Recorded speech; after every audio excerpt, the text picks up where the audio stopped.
بسم اللہ الرحمن الرحیم۔ دوستو، دنیا بھر کے سائنسدان اور تاریخ دان اس بات پر متفق ہیں کہ انسان اس زمین پر بسنے والی پہلی مخلوق نہیں ہے، بلکہ اس زمین پر اور بھی مخلوق آباد تھیں جو ہزاروں سالوں تک اس زمین پر آباد رہیں۔ کچھ مخلوقات کی تو باقیات کو بھی دریافت کیا گیا ہے، جن میں ڈائناسورز سر فہرست ہیں۔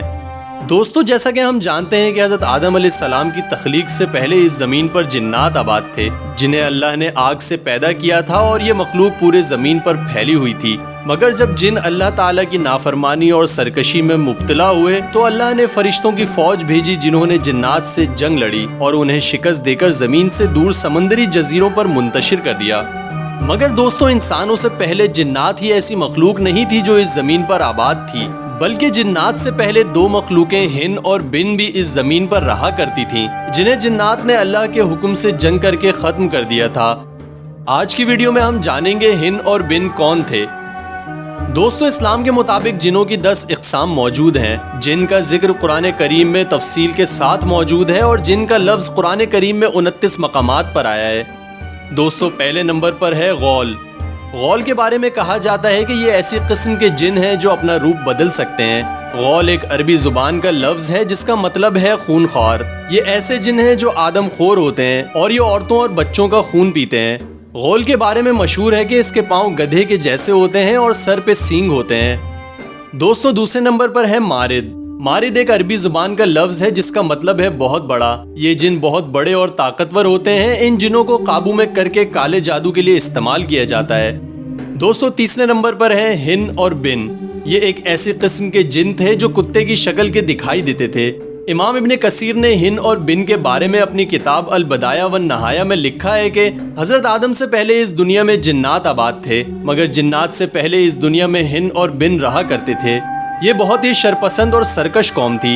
پھر اللہ تعالیٰ کے حکم سے جنہوں نے ہن اور بن سے جنگ کی اور انہیں قتل کر کے اس دنیا سے ختم کر دیا۔ دوستو، چوتھے نمبر پر ہے جان۔ یہ جن اپنا روپ بدل سکتے ہیں اور زیادہ تر ریگستانوں میں رہتے ہیں۔ کہا جاتا ہے کہ یہ غول جنوں کے دشمن ہوتے ہیں اور سفید اونٹ اور بونڈر کی شکل میں دکھائی دیتے ہیں۔ دوستو، پانچویں نمبر پر ہے شق۔ جنوں کی یہ قسم سب سے کمزور ہوتی ہے۔ یہ کسی بونے کی طرح دکھتے ہیں۔ شق ایک عربی زبان کا لفظ ہے جس کا مطلب ہے چھوٹا یا آدھا کیا گیا۔ دوستو، نمبر 6 پر ہے افرت۔ جن کی یہ قسم سب سے زیادہ طاقتور، تیز اور ذہین ہوتی ہے۔ کہا جاتا ہے کہ ان کے ارد گرد آگ کے بونڈر ہوتے ہیں اور یہی ان کی سواری ہوتی ہے۔ زیادہ تر یہ زمین کے اندر بنے غاروں میں رہتے ہیں۔ انسان انہیں کالے عملیات اور جادو کے لیے استعمال کرتے ہیں۔ افرت بہت ہی چالاک اور دھوکے باز ہوتے ہیں۔ سیدنا ابو ہریرہ رضی اللہ تعالیٰ عنہ سے روایت ہے کہ آپ صلی اللہ علیہ وآلہ وسلم جب نماز پڑھ رہے تھے تو ان کے پاس یہی جن آیا تھا۔ یہ آپ کو نماز میں تنگ کرنے آیا تھا، مگر اللہ کے حکم سے آپ صلی اللہ علیہ وآلہ وسلم نے اسے قابو کر لیا اور پھر بھگا دیا۔ دوستو، نمبر 7 پر ہے پیلس۔ یہ قسم ایسے جنوں کی ہے جو اکثر سوتے ہوئے انسان پر سوار ہو جاتے ہیں۔ آپ نے اکثر سلیپ پیرالائسس کی کہانی سنی ہوگی۔ وہ دراصل یہی جن ہوتے ہیں جو انسان کو جکڑ لیتے ہیں اور ہلنے بھی نہیں دیتے۔ کہا جاتا ہے کہ اس قسم کے جن کو آسانی سے قابو میں کیا جا سکتا ہے۔ دوستو، نمبر 8 پر ہے نسنس۔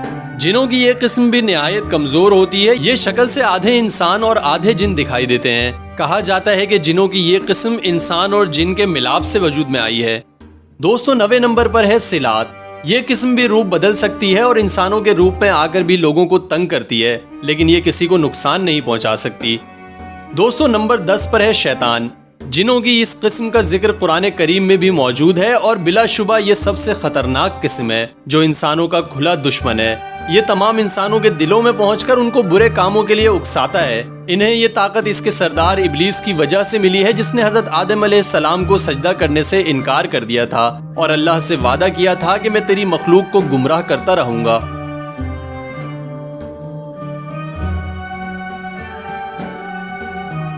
دوستو، ہمیں ہر وقت اللہ تعالیٰ سے دعا مانگنی چاہیے کہ وہ ہمیں ایسی مخلوق کے شر سے محفوظ رکھے۔